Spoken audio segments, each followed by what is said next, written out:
So now inflation is a huge problem. See, inflation was the government's solution to the problem until inflation has now become the problem. And so inflation is going to get much worse. Forget about what these central bankers and politicians are saying about their commitment to fight inflation, how they're resolute and how they're determined no matter what to bring the inflation rate back down to 2%. That's never going to happen. We're going to see 20% inflation before we see 2% inflation. And this pretend war against inflation is going to come to an end soon. And the central banks are going to surrender and inflation is going to win. Look, we've already seen the first central bank capitulate and wave the white flag, and that was the Bank of England. The Bank of England, a week or two ago, was every bit as committed to fighting inflation as the Fed, until the inflation fight threatened a financial crisis, and then they cowered out, turned around, and they're back to quantitative easing. They went from quantitative tightening to open-ended quantitative easing. In fact, the Bank of England said, we're going to print as many pounds as we have to. We're going to keep on buying gilts. We're not going to let interest rates go up. They have to let interest rates go up. If you want to fight inflation, you got to let interest rates go up. But the other thing you have to do to fight inflation is to make government spending go down, because government spending is the source of that inflation. Governments are running deficits, and the central banks are monetizing those deficits by creating inflation. Governments are actually funding themselves through inflation.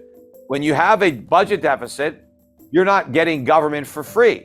Every nickel that the government spends has to be paid for by the citizens. And if they don't pay for it with a tax, then how are they paying for it? Through inflation. So when prices go up, that's the tax that you're paying for all these government programs.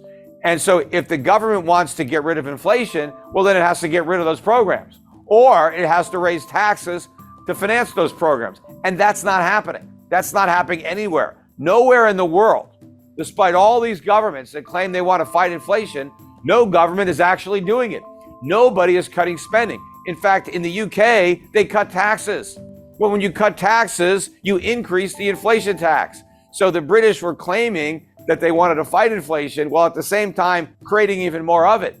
That is the problem. But the same thing is going to happen to the Federal Reserve in the United States. You cannot raise interest rates without creating a financial crisis. The financial crisis we had in 2008 was a result of a normalization of interest rates. It wasn't simply a subprime problem.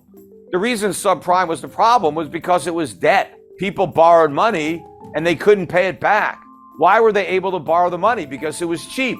The Fed lowered interest rates to 1%. They created a housing bubble.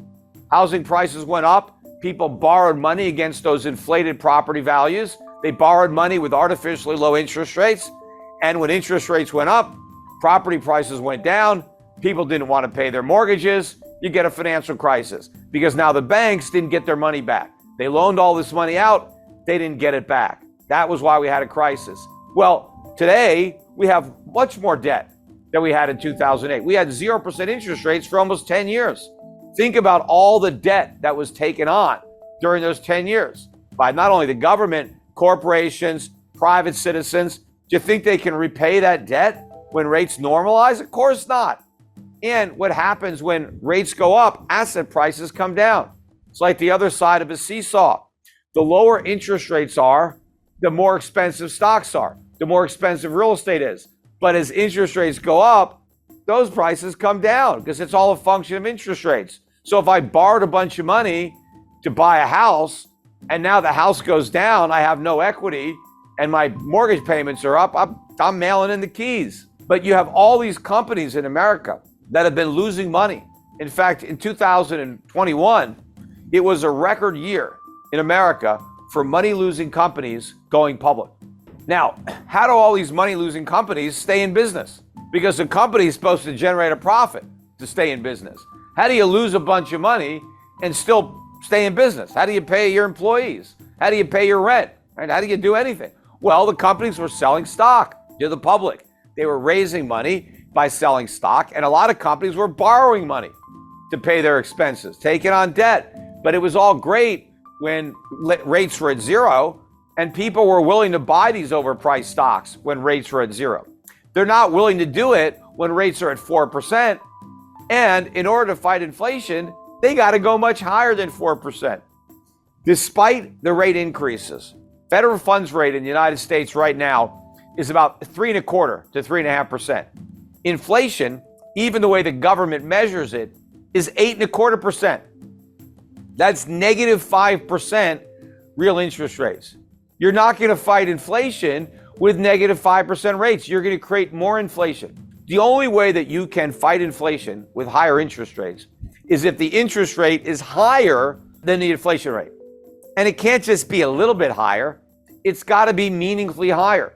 In 1981, when Paul Volcker raised interest rates or allowed interest rates to go up, short-term rates went to 21%. The highest inflation got was 13.5%. So that's what it took. People had real interest rates. The reason you need that is because you've got to stop people from spending money. That's what's the demand. It's spending. You've got to get people to stop spending and start saving, because that accomplishes two things. It reduces demand, but it increases supply. How does it increase supply? Well, when you spend money, when you save money and you don't spend it, that money can finance capital investment that will lead to more production of goods.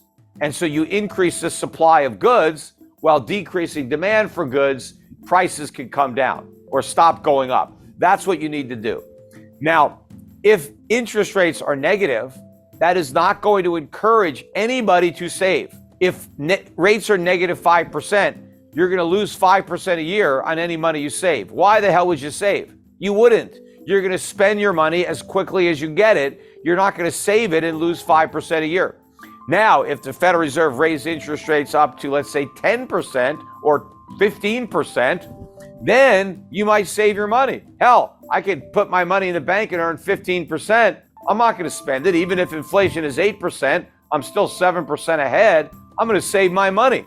I'm going to earn all that interest. I'm going to spend my money in the future, because then I'm going to be able to spend the interest that I earned on my money. That's what the Federal Reserve needs to do. But they're not doing that. Also, we are running $2 trillion a year deficits in the United States. Where's the money coming from? It's coming from the Federal Reserve, or it was. There's no other source, because if the Federal Reserve isn't going to print all that money, then the private sector is going to have to buy all those treasuries. But the private sector doesn't want those treasuries. Foreign central banks don't want those treasuries. They need to sell the treasuries they've already got. They don't need to buy any more. There is no way to finance these deficits, so the government has to cut spending. But they haven't cut any spending. In fact, if you look at the Inflation Reduction Act, that was a spending bill. They increased spending to fight inflation. How are you supposed to do that? It's the spending that is the source of the inflation, because the spending is being monetized by the central bank. So instead of fighting inflation, they created additional inflation. Instead of putting out the fire, they poured gasoline on the fire and just pretended that they were going to put it out. But everything we're doing, we're forgiving student loans. In fact, we told people that have student loans, you don't have to pay those loans. Just go out and spend the money on other stuff. Buy more goods, buy more services, push the prices even higher. You see, the Federal Reserve and other central banks are at an inflection point. They're really in a situation where they're between a rock and a hard place, and they're damned if they do and they're damned if they don't. Because for years, they were able to kick the can down the road by creating inflation and sweeping the problem under the rug. But now that inflation has become the problem, they can't solve the inflation problem by creating more inflation, because the solution to every problem has been inflation. The economy is weak, print money, lower interest rates. Companies are failing, let's bail them out. How do we pay for that? Print money, create inflation. So inflation has been kind of the one-trick pony. It's been a cure-all. Whatever ails us, just inflation is going to be the cure. Well, now that inflation is the disease, where's the cure? There is none. Any more stimulus, and we end up with an overdose. And that is where we are right now. And what's keeping everything going, the reason that we haven't already seen a collapse in the bond market or a collapse in the value of the US dollar, the reason we've had a rally in the dollar is because the world is still has faith in the Federal Reserve. The world still believes that the Federal Reserve is serious about bringing inflation back down to 2% and that it has the ability to bring inflation back down, but it doesn't. Remember, it was the Federal Reserve back in 2008 or 2007 that said not to worry about the subprime market. It was contained. Of course, we saw how contained that was. But even before the subprime problems, they told us there were no problems. They said there wasn't a real estate bubble. And they said even if the real estate prices went down, it wouldn't hurt the economy because it was so strong. So the Fed has a very bad track record. And more recently, with respect to inflation, first the Federal Reserve said we didn't have enough inflation. Then when inflation got to 2%, they said, oh, well, we need to have it a little bit higher than 2% to make up for all the years that it was a little bit below 2%. And then when it got much higher than 2%, they said, don't worry about it, it's transitory. It's all going to go away on its own. And they said that for a year as inflation got worse and worse and worse until they finally admitted that it wasn't transitory. And so now they're claiming that they're going to solve the problem. But that's another lie. It's just like the transitory lie. They knew inflation wasn't transitory, so why didn't they admit it? Because they couldn't fight it. Because they knew that fighting inflation would crash the house of cards that was built on a foundation of inflation. Everything the Federal Reserve has done has been to artificially prop up an overly leveraged economy.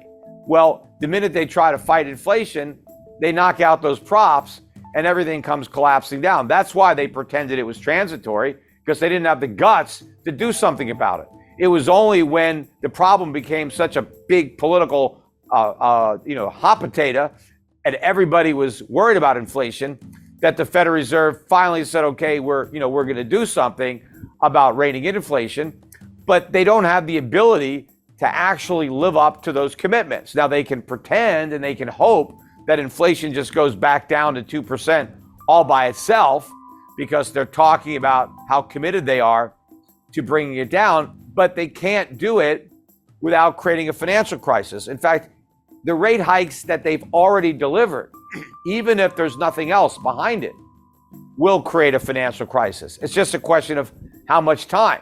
See, it already happened in the UK, or would have happened, and we're very close to that point now.